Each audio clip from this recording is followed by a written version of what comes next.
I tried, my friends. I tried. I went to practice yesterday, and I tried to think about other things that might be important this weekend. And I kept coming back to the same thing. Good morning to you. Good Friday morning. I'm Dejan Kovacevic of DK Pittsburgh Sports. This is Daily Shot of Steelers. It comes your way bright and early every weekday. If you're into hockey and or baseball, I also offer daily shots of Penguins and Pirates where you found this. I really did. I appreciate the impact, the surprising to a lot of people impact that George Pickens is going to have in the NFL. And I mean right away. I tried to think about the quarterbacks and how they competed with each other in this fairly reasonably impressive battle that they had, and that Mitch Trubisky earned his starting job. And I tried to think of some of the negatives too. I tried to think about, how they're going to stop Joe Burrow and all those wide receivers. And I went around the room and asked people different questions about different aspects. Like Chris Wormley, I walked up to him and I said this. Tell me about the importance of stopping Joe Mixon. I know it's kind of Captain Obvious stuff, but at the same time, why? I mean, he's kind of the guy that they go to in those weighty downs when it comes to, short yardage, goal line, those plays that mean a lot. 4-point swings when it comes to a field goal or a touchdown. But the last two games we played against them, they ran the ball on us. And we want to stop that. We want to be sure that, we spent a whole offseason trying to stop the run, bring guys in to do that. And it's time to put our money where our mouth is. Great, yeah, and I'm nodding, and they have to stop Joe Mixon, and they have to do these other things. And I keep just boomeranging back to the same issue. And that's the offensive line. And that none of this matters. None of it. If they don't block. It's not just about Mitch and the receivers and Najee Harris. It's about the impact on the defense. On the other side of the ball, you're not going to see the Steelers defense be anywhere near as good as they'd fairly like to think that they are. There's a lot of confidence on that side of the football right now. It's oozing from these guys. I can tell you that firsthand. But if they're out there for 70 to 75 Burrow snaps, they got no chance. It doesn't matter what they do in the first half. How many times did you see that in 2021 where the defense would come out just all wound up and wreaking havoc? My goodness, even in that playoff game in Kansas City when TJ made the massive play to put the Steelers on the board early on, didn't matter because the offense wouldn't stay on the field long enough to keep Patrick Mahomes and all those guys off the field. Everything gets disrupted without this O-line at least being passable. It's the perfect time to advance your career and invest in yourself. Point Park University has lowered tuition on many master's degrees. Pay the same low master's price for courses online or on their gorgeous downtown Pittsburgh campus. Whatever works best for you. Choose from more than 30 Point Park master's and doctoral degrees. Save thousands of dollars with Point Park's reduced master's tuition. Visit pointpark.edu/graduate. What's maybe the most exasperating thing about this is that I really do believe that passable is all they need to be.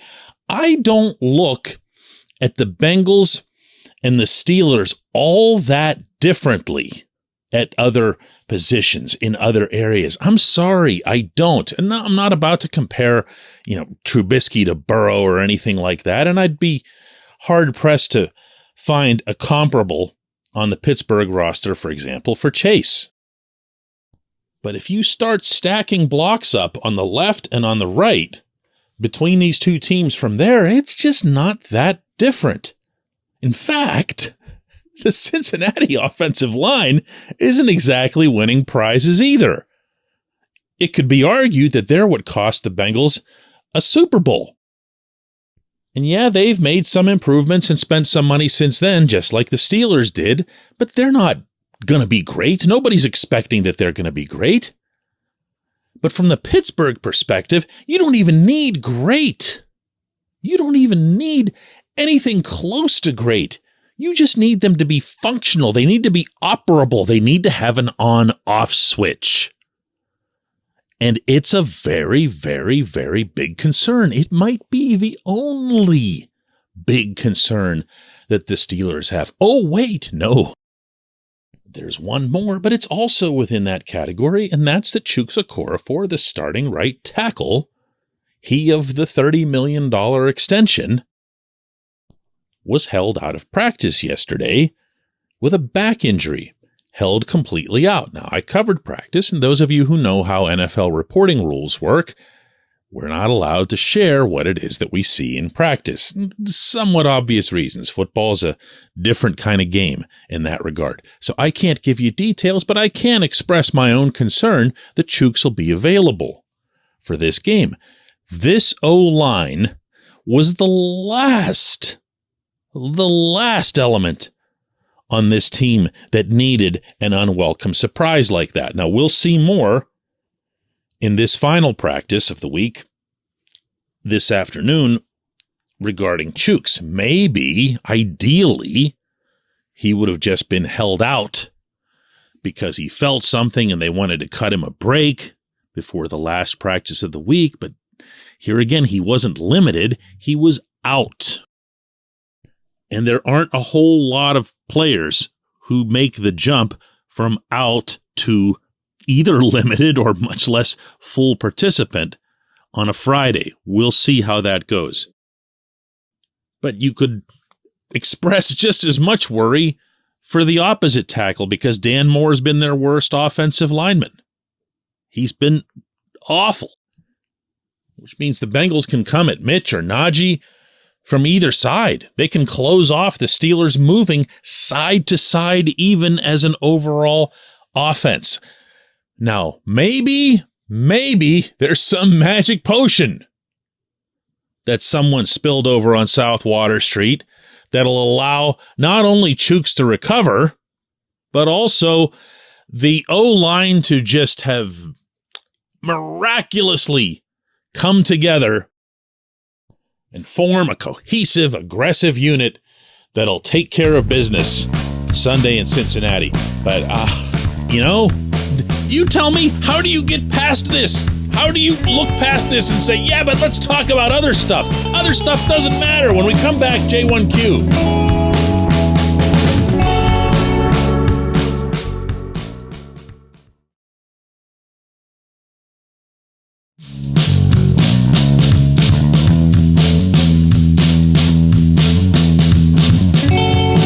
Back. It's time for Just One Question, and that's brought to you always on this program by the personal injury law firm of Luxembourg, Garvin, Kelly, and George, LGKG. They represent people who are hurt in car accidents who need assistance with workers' comp and medical malpractice claims.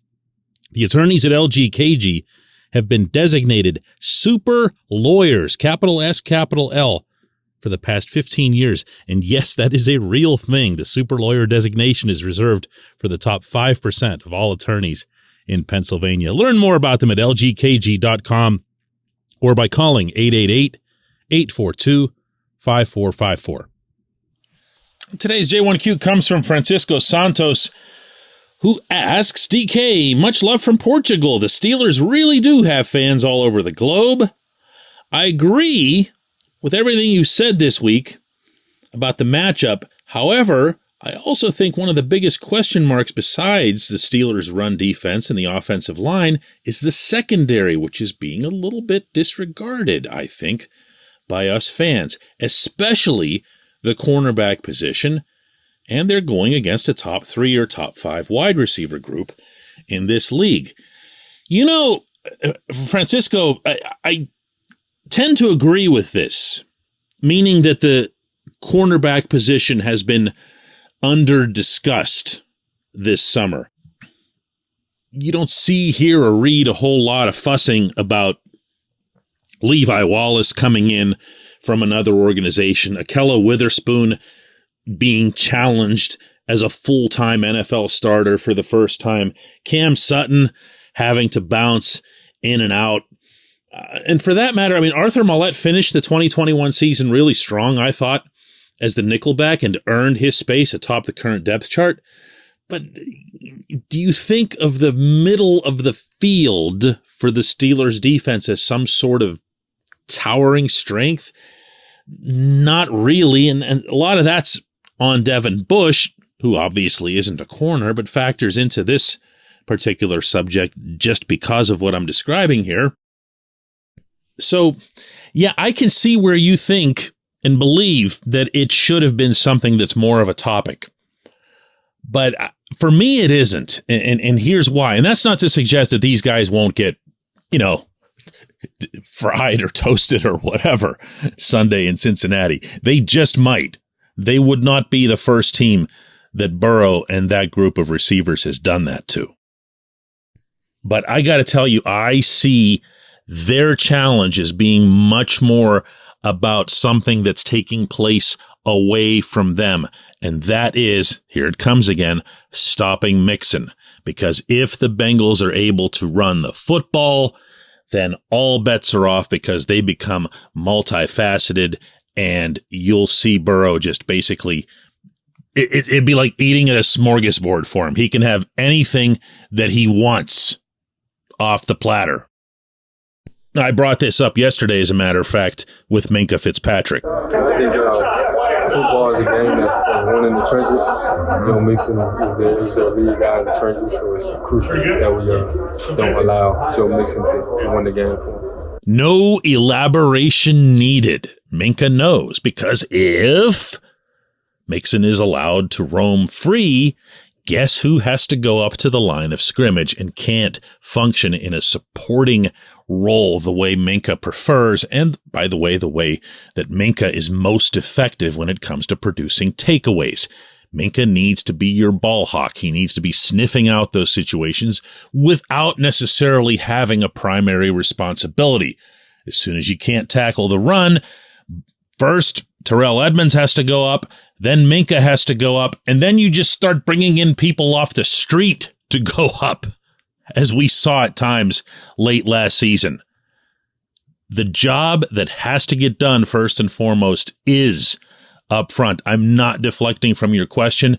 Yes, the secondary, Francisco, does have to prove that they are worthy of being regular full-time NFL starters, that they've got the chemistry that you need, that they've got the communication beginning with Minkah that you need to have out there, and that you're doing everything that's needed to take away the deep routes, to take away the easy 6 points for Burrow and those receivers. But I am telling you, and Minkah just told you too, it starts up front. I appreciate the question. I appreciate everyone listening to Daily Shot of Steelers all week long. If you can convince some friends of yours to leave a nice review on Apple Podcasts or on Spotify Podcasts, we might do a bonus edition tomorrow after I get to Cincinnati, and we'll have even more fun over the weekend. But this is, you got to do this. Like, I have to take your word for it. I don't have any way to confirm it, but let's see some positive Apple Podcast and Spotify Podcast reviews. And I'll go, oh, hey, look at this. Here, let's talk with these people again because they're really nice. Let's do it again.